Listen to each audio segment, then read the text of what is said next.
kadar gidip buraya. Canım mutluğundaki lafı. Gülü kapamı diliyor, gülü kapamı diliyor, üst dönüyor. Çeşit gezi. Bırak hazır. Gel kadınızı, çok çok anlattınız. Hoppa!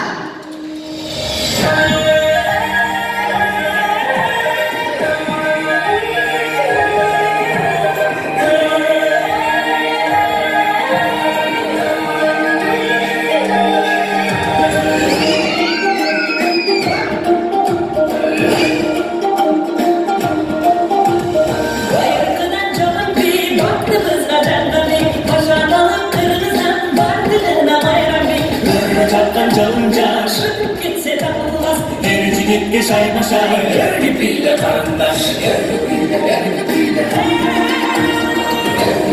yer gibiyle.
Bilesizler, ben böyle özgürce bağlı olmadan